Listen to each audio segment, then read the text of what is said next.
Dawn right here, Top TV, where you look and you live. Told you that once we are back, we'll be having a guest. But guess what? We are now having guests.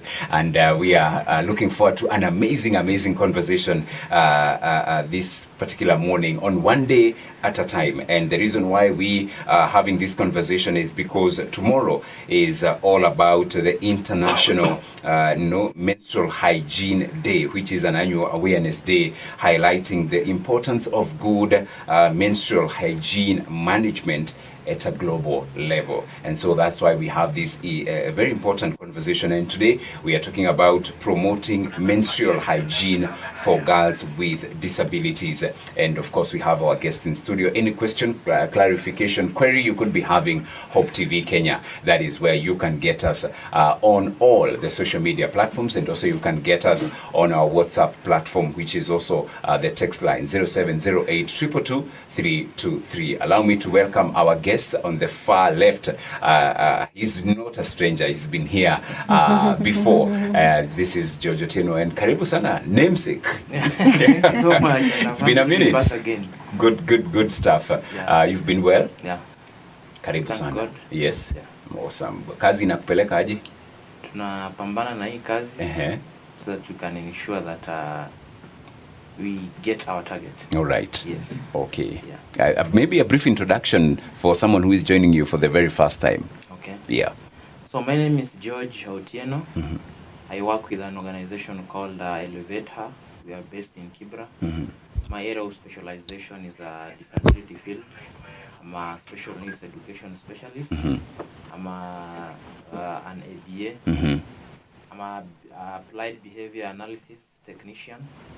And I've also, so I work around elevating the voices of girls and women with disability in the society. Yeah. Elevator. I love that. Even the name of the organization, Elevator, it's all about ensuring that her needs are well taken care of. Awesome. And we'll be discussing more about that. And then on my right, we also have another guest. And how are you? I'm fine, thank you. Karibu sana. Asante. Very first time on Hope TV. Yes, but very first time. It's a joy to have you. It's my pleasure to be here. Karibu sana. Thank you. A brief introduction of yourself as well. Thank you. Yes. Thank you, George. My name is Liz Mbulwa Maingi. I'm a volunteer at Elevator, but also I work at Roto Mulders Limited as a customer care assistant. Yeah. I'm a lady living with disability, totally blind. And today I'm very glad to be here. Awesome. And yes. It's a pleasure for us also to have you join us this morning as well. A very important conversation that we are talking about this morning, menstrual hygiene, and especially for girls with disabilities. And I think I can start with Liz. Yes. We tend to forget these girls that they are, other than the disability, they are still girls, and they go through the normal, should I say, normal life of a girl. What are some of the challenges that you have had of and especially when we are talking about menstrual hygiene of girls with disabilities? What are some of those challenges they go through? Thank you, George. Yeah. Some of the challenges that we go through as women and girls with disability, one of them is, I don't know, for some reason, people assume if you have a disability, then your life doesn't run normally. Yes, like your reproductive system is different, and other things are also different. To your surprise, they are the same. They are the same. Yeah. What a girl with disability or a woman with disability will go through is the same challenges that a person who doesn't have a disability will go through. Yeah. So some of the challenges is maybe cramps, talk of cramps when you have your menstrual cycle. That is one. Then two, now for girls with disability, the other challenge is some of them, especially in the slums and all that, you'll find that even getting the sanitary pads, it's a challenge. It's a challenge for them. Then three also, like if you're blind, for example, you could even mess your dress, and you do not know. So those are some of the challenges. And the fourth one, I would say, is misconception. Yeah. People just look at you, and they actually, some don't even know how to handle you, and they don't know what to do, because maybe you'd go to the washroom. If you're blind, you identify it and you didn't know. Yeah. You know, those are some of the challenges, and we've learned to overcome them. Nevertheless, as you had asked, those are some of the challenges. Thank you, George. Yeah, thank you, Liz, even for explaining so well on those challenges. George, at Elevator, how are you now trying to address some of these challenges that Liz is highlighting? Oh, thank you very much, George. What I first of all want to start by saying that this day is a kind of so significant. And it is so significant because if you look at the days, we're talking about 28th of May. Since it was started back in 2014. Yes. These dates are just not days No. like other dates. They are so intentional. Why? If you look at May, May is the 5th month. Yeah. This one it's a significant in relation to menstrual health in that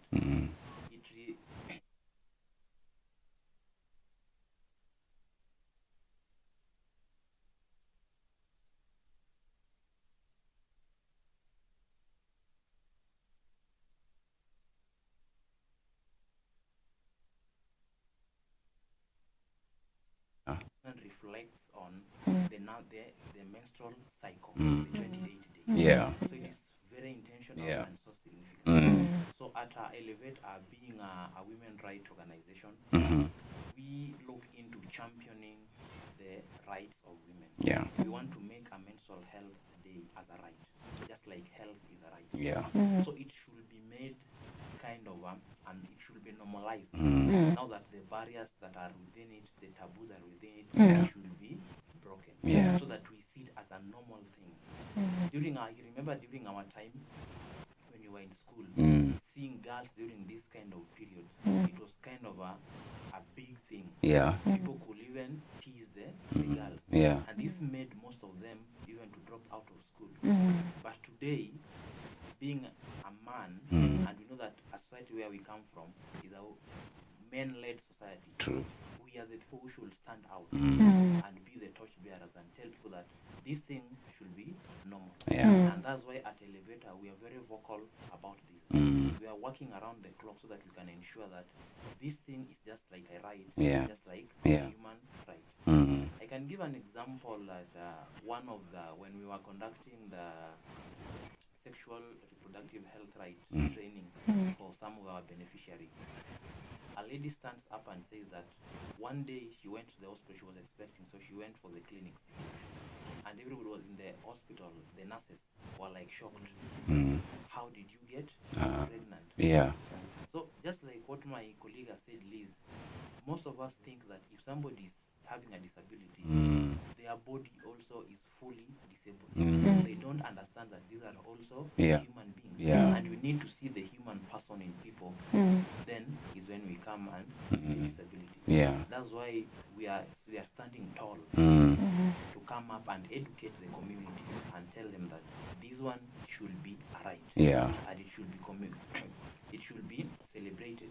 The steps that we have made since 2014, when this day was commenced, we need to celebrate these days and even tell the government that these things should be kind of embedded in some of the policies, and this part should be part of the education.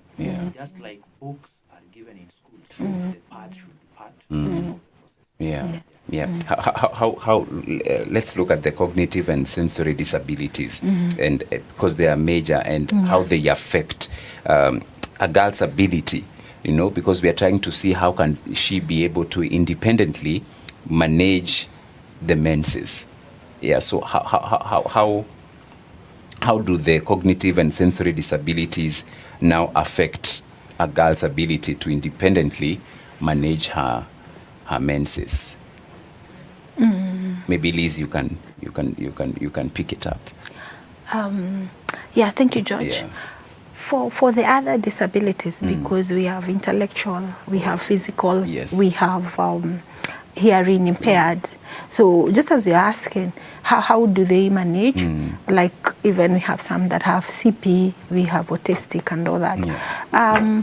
Basically, there are some who need help, and that's why we have the caregivers. Yes. That's when the caregivers come in. I have one girl. I also mentor girls with disability, 13 to 18 years.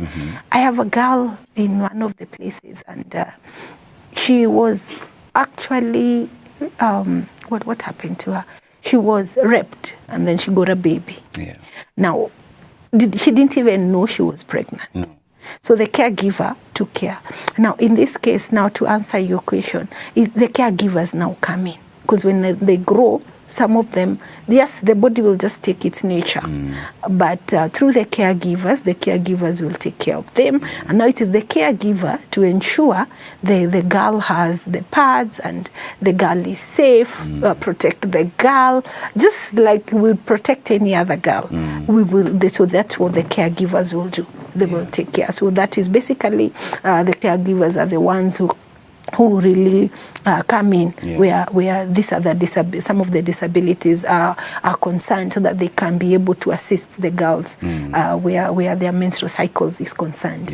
Yes. And Liz, talking of because you have mentioned them, the caregivers, and even they include also parents. Yes. How can they help this girl to promote? Because I'm looking at it in terms of promoting independence. Oh yes. Yeah. So how can a caregiver, how can a parent be able to help promote independence and dignity for these girls with disabilities during the menses? Good, thank you. One, by ensuring that the girls have the sanitary pads. Of course, educating them. Yes. So once they are educated, they will know. After this time, this will happen. Even help them like to count the days.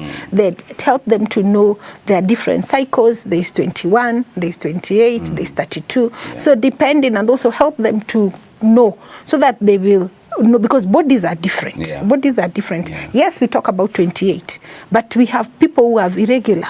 We have people who have go to for 21. We have people who go for 28. We have people who go for 32. So this girl, it's as a parent or as a caregiver, it's my responsibility to educate the child, to help the child, or to help the girl.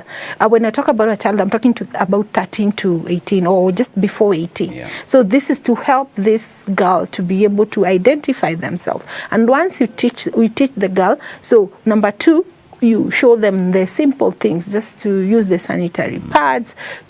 Number 3, talk of hygiene, how to take care of themselves, how many times they should change their pads, how many times they should take a shower, do they need wet wipes, how do you use them, how do you need maybe dry wipes, and how do you use them, do you need now, of course now they need the sanitary pads.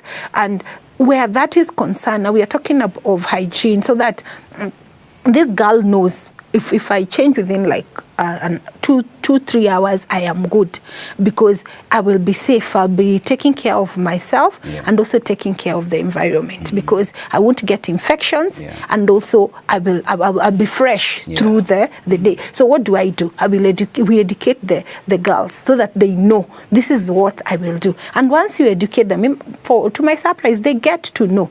Like one of my mentees is a girl who has she has the disability you're talking about. She's intellectual, and she's very good. I mean, it's amazing. She will tell you, this is what I'm going through, this is where I am, and they know, because once you teach them, they will know. They know how to keep them. They'll know what to do. So basically, just teaching them and letting them, under supervision, and then later you just let them do it on themselves, and they do it very well. They do it very, very well. Yes. Yeah. Allow me, George, to pick it up from where Liz has left it in terms of education and being an very, educationist also. How inclusive, I'm looking at it in terms of inclusivity. So how inclusive is menstrual education today? And by that I'm asking, are girls with disabilities being included, or do you feel there's still much to be done? I think there is a lot to be done still around disability, and that is even why thanks to Crystal Asige for championing for the new Disability Act of 2025. There's a lot of things that we need to do, even into our institutions. No, nowadays you find that parents and even the older people are not really at ease discussing this kind of issues around menstrual health and sexual reproductive education with their children.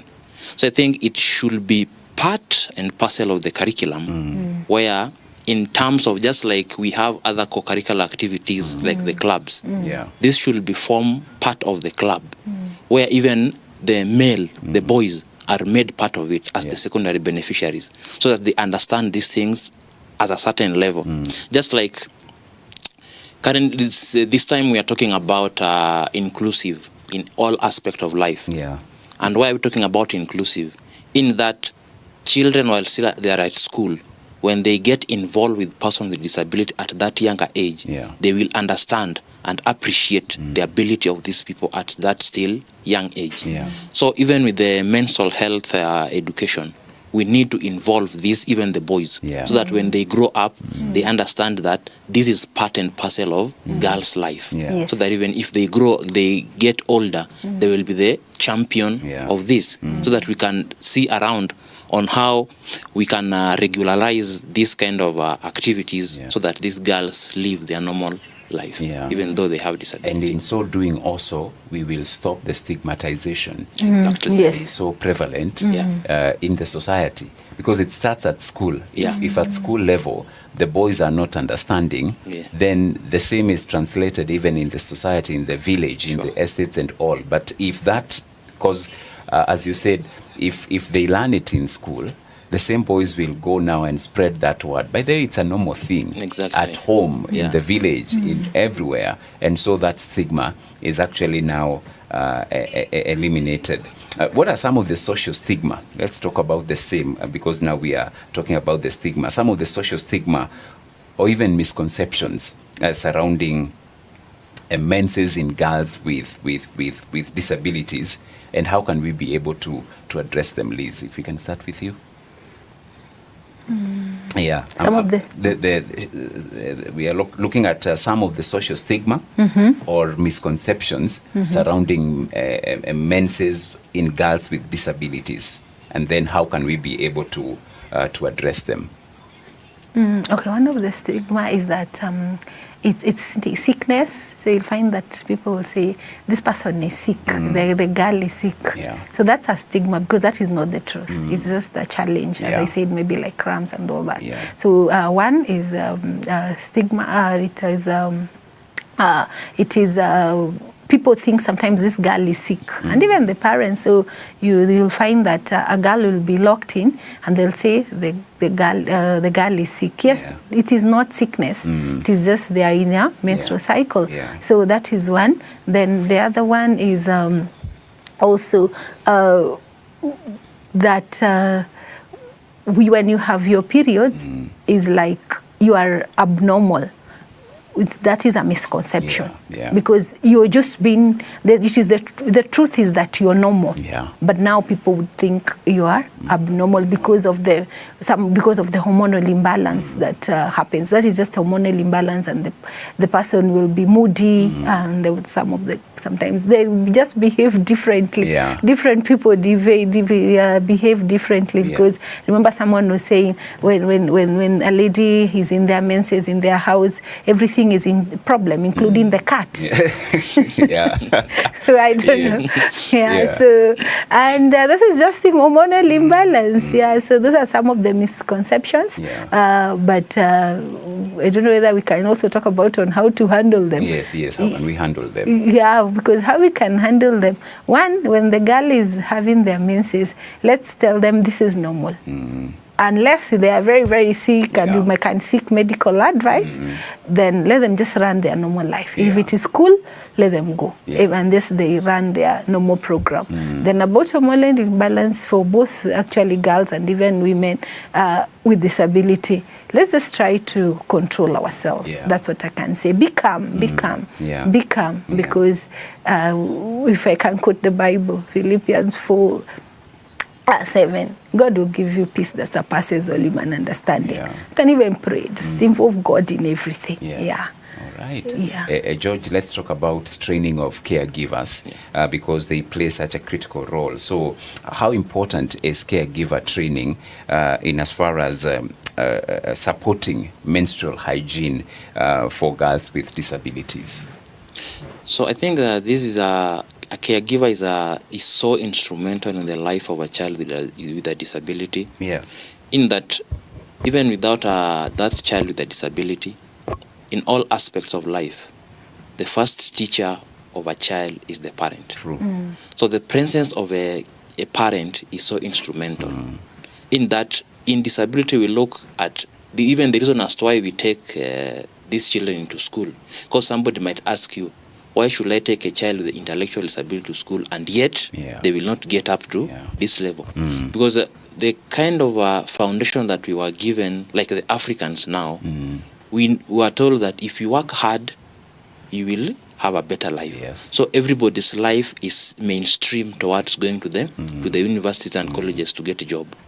But they don't realize that in the people with disability, the main thing that we look into more so in the invisible type of disability is the fact that these people are independent.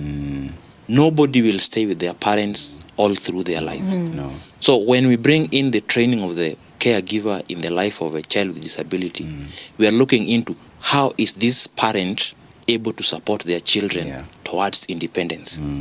Because every now and then, even this parent has to do other things.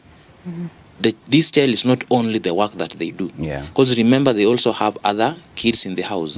They also have other household activities, like providing for the household that they need to do. But if they just sit around these children with disability, they will not be able to do other things.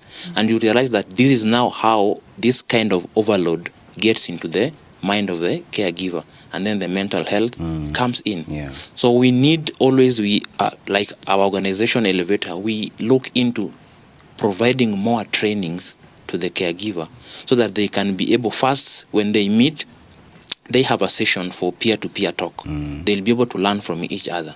Somebody will say, oh, this is how I do this is how I do it. And you realize that after the session, you will pick one thing and go back home and try to practice it. And by doing so, we also prevent this aspect of regressing in the activities in the skills that the child has picked. Because, for example, if you train a child today, because we are always saying that as a person, I see that in disability, I picked it I acronymize it in 3 P's. Number 1 is persistency. Whatever you do, you must be persistent. Then the second P, how practical are you? Because when I'm training this child, like Liz has talked about, you need first of all even train them on how to position the pads in the pant.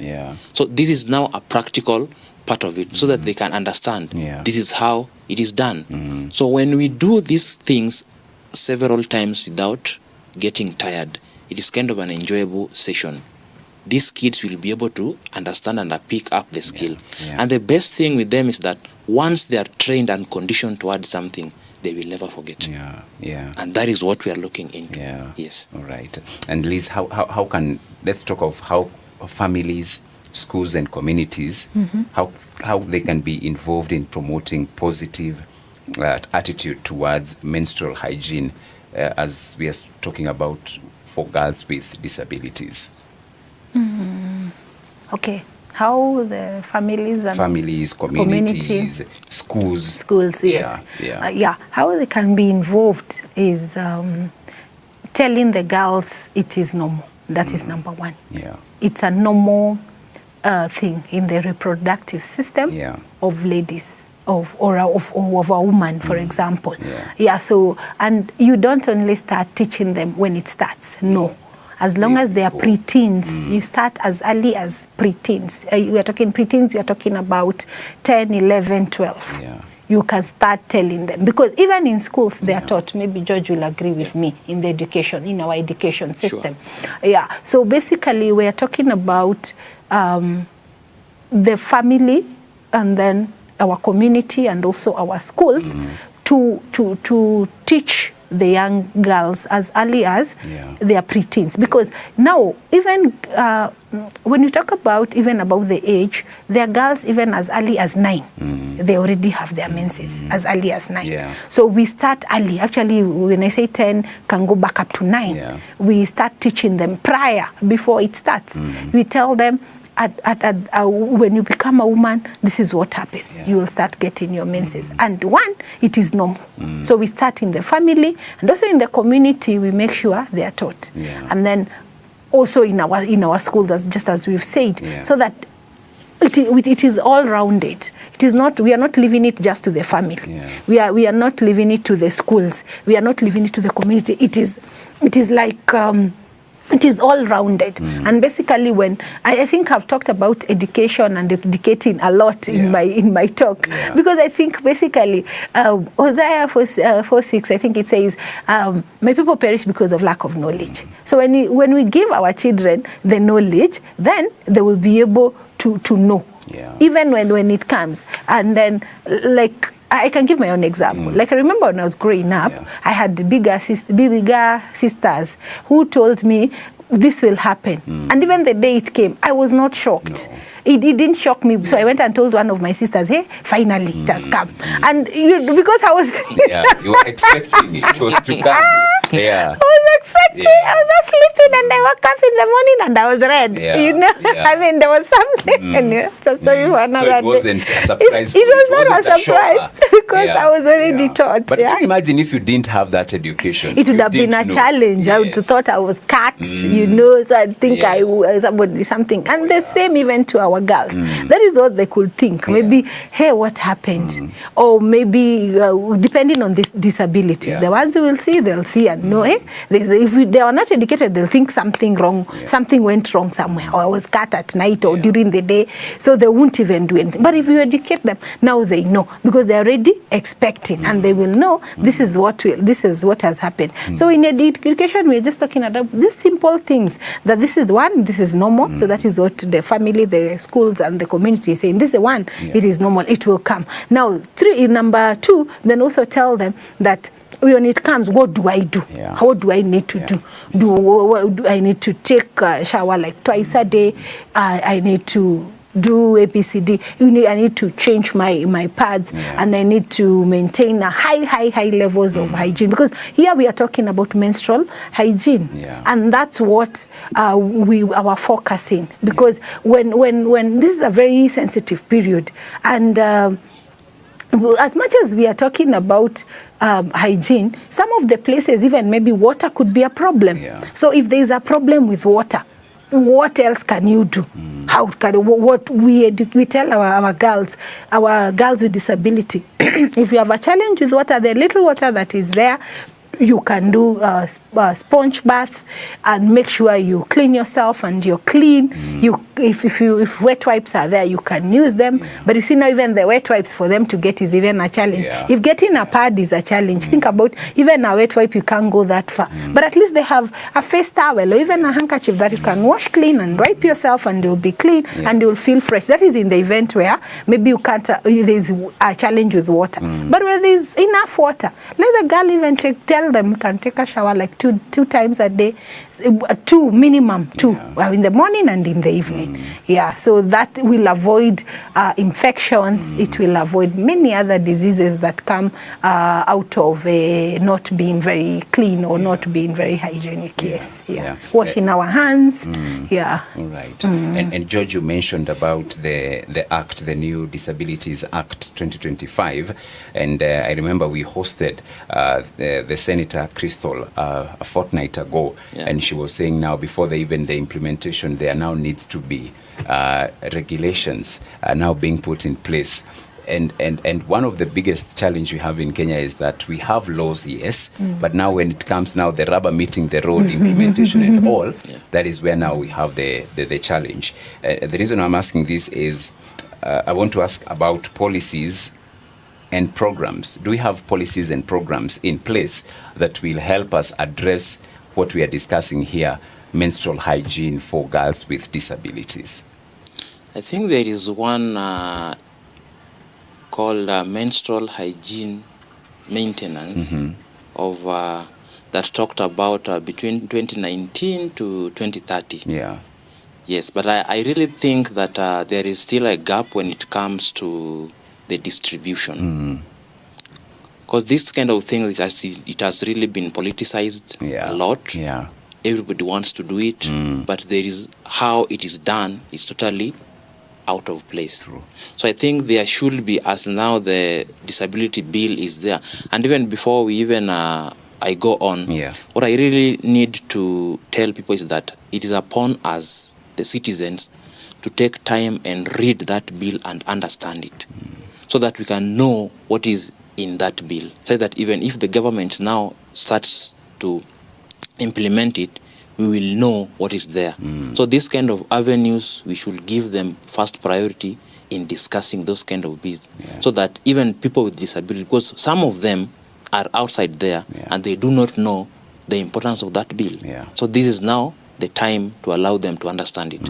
So when I go back to your question, I think when it comes to the issue of menstrual hygiene, this thing teachers should be given the first priority, because they are the guys who are at the lower level with their children every now and then. And as I had said earlier, it should be made kind of an important thing within the school, even as part of the clubs that children have, that each and every time they know that this day it's this.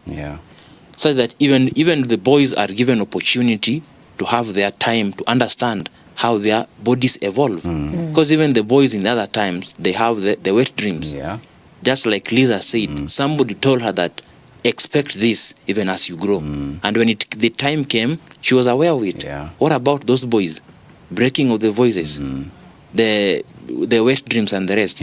So when the girls are being taught about the menstrual health, boys should also have that opportunity for life skill opportunity. So a life skill should be made a very, very important thing, even as a club within the schools, so that even there can be that debate. So that next year, when we are talking about, like this year, they're talking about a period-friendly world. So next year, we need to stop and look at what achievement have we made since this day was initiated. And as we go by, parents should also be involved in these occasions. What is the role of the church in promoting this? Because apart from the school, which is even the bigger part where people converge, it is the church. So even the church should also take that opportunity to create an opportunity to educate these people during the Sunday schools opportunities, so that everybody knows that this is a normal thing, and we shall continue with a better in society. We need to bring our conversation to a close. It's 9 o'clock. But before then, before we close, Liz, are there support groups for girls with disabilities where they talk issues, menses, among other issues? Yes, there are support groups. All right. We have organizations, different organizations, where we teach about reproductive health. And menstrual cycle is part of the reproductive health. Yes, so we do have. Yes. Maybe should I say the location, or maybe contacts for someone who is watching and maybe they feel maybe I would want to join in, I would want to be part of this. Maybe the name of the organization. Okay, one of the organizations that I can give is Elevator, which I said I volunteer. Okay, all right. That I volunteer. Though there are many others that I can share. Maybe at this level I can share my number. You can reach out to me so that I can, if we have a child with disability and they need support, maybe in terms of menstrual cycle and reproductive health, we can always reach to our 0723 118 665. All right. Yes. George, as we bring it to a close, what's your closing remarks and such organizations, Elevator is doing it, and the need for, and the importance rather, of joining such a group? So I think when, apart from the Elevator within the environment we work in, that is Kibera, we have Shofco also supports in that.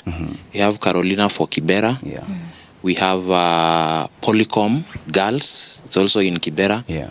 And Polycom, what they do differently from other organizations is that they've even come to a point of where they are producing washable sanitary pads within the organization. Yeah. So this is a plus, because within the informal settlement, buying that pad is a problem.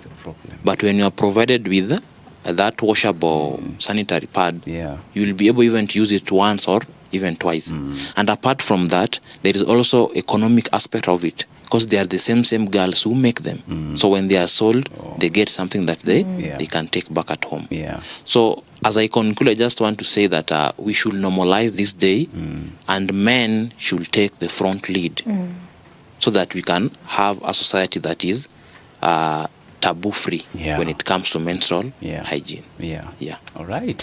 George, Liz, thank you so much.